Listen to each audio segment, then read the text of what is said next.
नमस्कार साथी मित्रों। हम आपको एक प्रदर्शन गतिविधि के द्वारा अकादमिक नेतृत्व पर थोड़ा और प्रकाश डालेंगे और इस गतिविधि में मेरे साथ मेरी साथी डॉक्टर चारू हैं जो कि अध्यापिका की भूमिका निभाएंगी और मैं संस्था प्रधान यानी विद्यालय प्रमुख की भूमिका निभाऊंगी। तो आइए देखते हैं एक प्रदर्शन गतिविधि। डॉक्टर चारू, आप विद्यालय में नई शिक्षिका के रूप में आई हैं और कक्षा 4 और 5 को पढ़ाने का ये आपका पहला अनुभव है, तो आप बताएंगे कैसा रहा? जी, मैं इस विद्यालय में आकर बेहद ही उत्साहित हूँ। मेरा अनुभव ये रहा है कि यहाँ अधिकांश बच्चे अच्छी तरह से सीख रहे हैं और समझ रहे हैं, हालांकि सभी बच्चों का सीखना सुनिश्चित नहीं हो पा रहा है। मुझे खुशी है कि अपने शुरुआती दिनों में ही आप इतने चिंतनशील हैं और ये ध्यान दे पा रहे हैं कि सभी बच्चे सीख रहे हैं कि नहीं। क्या आप अपने कुछ अनुभव साझा करना चाहेंगे? जी, आप मेरी कक्षा को ध्यानपूर्वक देख रही हैं पिछले कुछ दिनों से, ये मुझे आभास है। मेरे पास 45 बच्चे कक्षा 4 में हैं और लगभग 32 बच्चे कक्षा 5 में हैं। मैंने अनुभव किया कि कुछ बच्चों को कक्षा शिक्षण में रुचि नहीं रहती और उन्हें ध्यान केंद्रित करने में भी काफ़ी कठिनाई महसूस हो रही है। यद्यपि कक्षा शिक्षण अधिगम प्रक्रियाओं के लिए मैं अनेक विधियों का प्रयोग करती हूँ, जैसे समूह गतिविधि, अभिनय, नाटक इत्यादि। मैं उन्हें बाहर प्रकृति में भी ले जाने का प्रयास करती हूँ, परंतु फिर भी कुछ बच्चे इन सब में शामिल नहीं हो पाते। जब मैंने इन बच्चों से अनौपचारिक रूप से बात की तो दो बातें सामने निकल कर आईं। पहली बात यह है कि उनकी बोलचाल की भाषा कक्षा की भाषा से भिन्न है। कोई क्षेत्रीय भाषा है जो उनके घर में बोली जाती है। बच्चों ने मुझे यह भी बताया कि उनके घर में मोबाइल फ़ोन का और टीवी का काफ़ी इस्तेमाल होता है, जो वो खाली समय में उसमें जुड़े रहते हैं। तो जैसा कि मैं समझ पा रही हूँ, आप कक्षा में दो गंभीर मुद्दों का सामना कर रही हैं। एक भाषाई विभिन्नता और दूसरी बच्चों का अत्यधिक मोबाइल और टीवी के साथ जुड़ाव होना। जी, और ये दोनों बातें कहीं ना कहीं बाधक हो रही हैं सीखने सिखाने की प्रक्रिया में।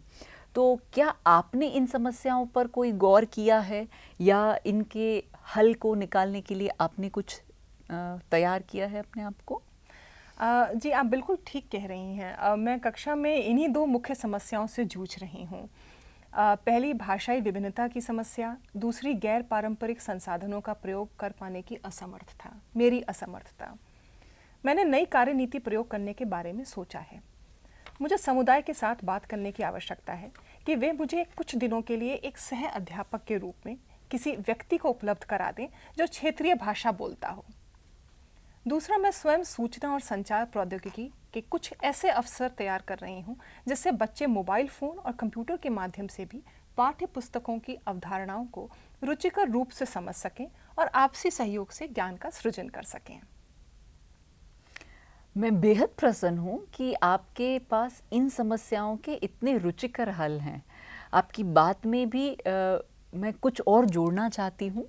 आप अपनी कक्षाओं को बच्चों के साथ स्वयं प्रभा चैनल के किशोर मंच, चैनल नंबर 31 और श्रव्य माध्यम रेडियो पर ज्ञानवाणी भी सुन सकती हैं। क्या आपको आपकी कक्षा के बच्चों के शिक्षण अधिगम को प्रभावशाली बनाने के लिए किसी और मदद की ज़रूरत है?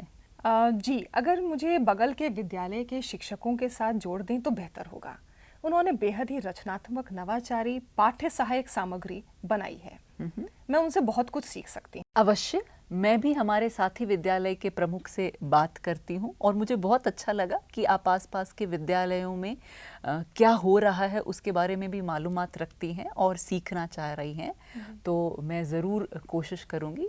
धन्यवाद चारू, आपके साथ बहुत रोचक संवाद हुआ और हम अपने संवाद को आगे बढ़ाने के लिए अगले सत्र में मिलेंगे। इस प्रदर्शन वीडियो में हमने देखा कि किस प्रकार से विद्यालय प्रमुख एक अकादमिक नेतृत्वकर्ता के रूप में अध्यापक को अकादमिक सहयोग प्रदान करती हैं।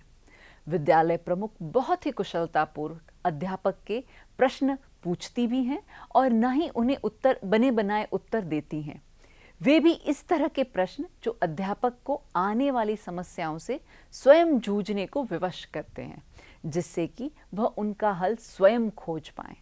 इस गतिविधि में आपने देखा कि विद्यालय प्रमुख कुछ सुझाव भी देती हैं, परंतु महत्वपूर्ण बात यह है कि पूरे संवाद में विद्यालय प्रमुख अध्यापक को एक स्वतंत्र एवं समालोचनात्मक चिंतन के लिए प्रेरित करती हैं, जिससे कि अध्यापक अपने व्यावसायिक विकास का स्वामित्व स्वयं कर सके।